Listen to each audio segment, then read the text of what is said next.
Good morning, sir. I'm Lady Akmad and I'm ready to perform the procedure for nasogastric tube feeding. Nasogastric tube feeding is a special procedure using leave-in tube, commonly known as NGT, for patients who are unconscious, too weak to take food or oral medication. Wash hands and obtain the equipment needed, such as masks and gloves. Explain the procedure to the patient. Good morning, Mom. I'm Lady Akmad, your caregiver for today. May I know your name, Mom? I am here to assist you in feeding by a nasogastric tube. Is it okay with you? Provide privacy by closing the door and drape with curtains. Position the patient in high polar's position or sitting position. Check the patency of the tube by open the clamp, introduce 5 to 20 ml of air into the NGT, and auscultate at the epigastric center if gurgling sound is heard.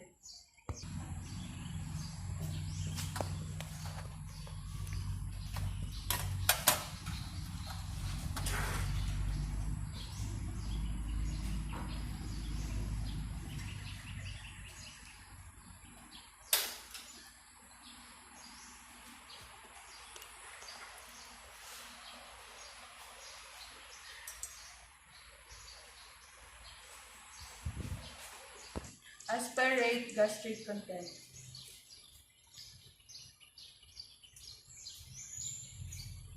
Immerse the tip of the tube in the water. No bubbles should be produced.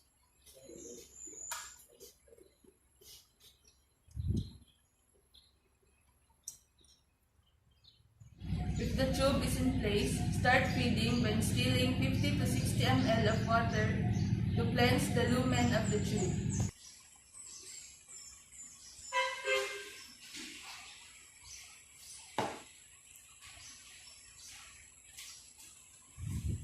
Introduce the pasteurized or blended food by an receptacle syringe connected to the tube.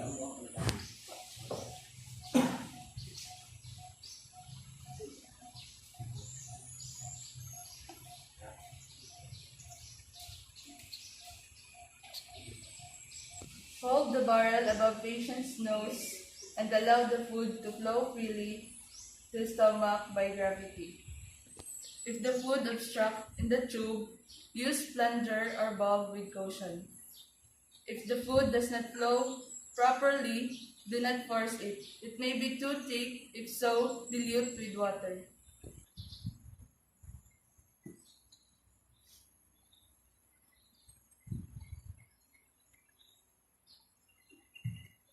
Continue feeding until pasteurized food is consumed. Feeding should be done first before giving medication. After feeding, flush the tube with 60 ml of water. Maintain the patient in sitting position for 20 to 30 minutes to facilitate downflow of food, prevent gastric reflux, and potential for aspiration.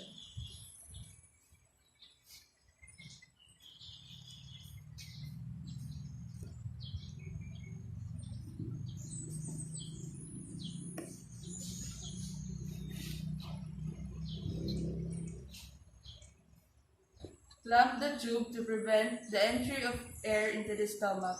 Evaluate the patient's response to the procedure. Make sure that the patient is comfortable and thank him or her for cooperation.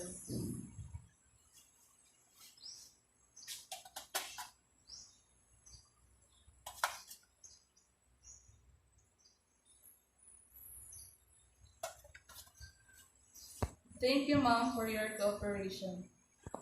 Do aftercare, return the equipment clean and functional.